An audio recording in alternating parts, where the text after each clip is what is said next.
చంద్రబాబు నాయుడు చేసిన నీచ రాజకీయాల వల్ల ఈరోజు రాష్ట్ర వ్యాప్తంగా పెన్షన్లు తీసుకునే అవ్వతాతలు దివ్యాంగులు ఎంత కష్టపడుతున్నారో చూస్తేనే మనసు ద్రవించిపోతుంది. ఎందుకంటే ఈరోజు చంద్రబాబు నాయుడిని ఇష్టపడే వాళ్ళు ఈ రాష్ట్రంలో ఎవరూ లేరు.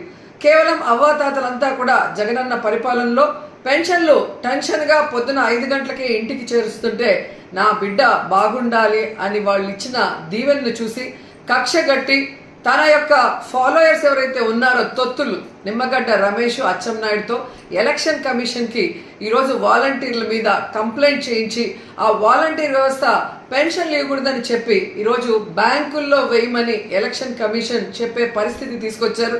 దానివల్ల ఎండల్లో దాదాపుగా 45 పైన ఉంది, 46, 47 డిగ్రీస్లో ముసలోళ్ళు ఈరోజు బ్యాంకుల దగ్గర పడికాపులు కాస్తుంటే దాంట్లో కొంతమంది మరణిస్తుంటే నిజంగా చాలా బాధేస్తుంది, ఏడుపు వస్తుంది. కానీ చంద్రబాబు నాయుడికి మనసు అనేది లేదు. ఎంతటి రాజకీయాన్ని నీచంగా అయినా చేయగలడు, ఎంత కుటిలంగా అయినా చేయగలడని తనకి పిల్లనిచ్చిన మామని వెన్నుపోటు పొడిచినప్పుడే మనకు అర్థమైంది.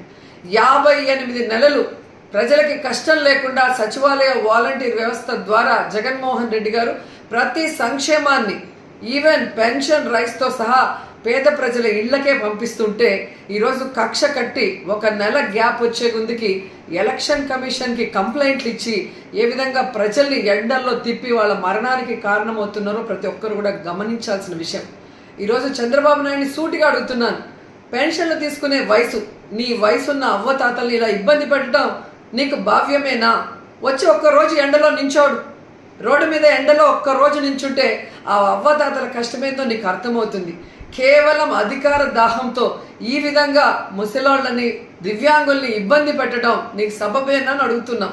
సో ఖచ్చితంగా మీ గ్రామాల్లోకి తెలుగుదేశం పార్టీ వాళ్ళు కానీ జనసేన వాళ్ళు కానీ ఓట్లకు వస్తే చొక్కా పట్టుకొని నిలదీసి ఆ చంప ఈ చంప వాయించండి. రాబోయే ఎన్నికలు మే 13 జరిగే ఎన్నికల్లో మిమ్మల్ని ఇంత ఇబ్బంది పెట్టిన ఆ చంద్రబాబు నాయుడిని, ఆ బీజేపీని, ఆ యొక్క జనసేనని తరిమి కొట్టండి అని కూడా ప్రతి ఒక్కరిని కూడా కోరుకుంటున్నాను. జగనన్న ఉంటేనే అన్నీ ఇంటికి వస్తాయి, అందరూ సంతోషంగా ఉంటారు, సుఖంగా ఉంటారు, ఏ కష్టం లేకుండా పేదవాళ్ళందరూ కూడా. కానీ చంద్రబాబు నాయుడు అనేవాడు ఇంకా రాకముందే నెల రోజు ఎలక్షన్ కమిషన్లో చేతిలోకి ప్రభుత్వం పోగానే ఎలా బిహేవ్ చేస్తున్నాడు, తన తొత్తుల్ని పెట్టి కంప్లైంట్ ఇచ్చనేది ప్రతి ఒక్కరు కూడా గుర్తుపెట్టుకోవాలని తెలియజేసుకుంటున్నాను.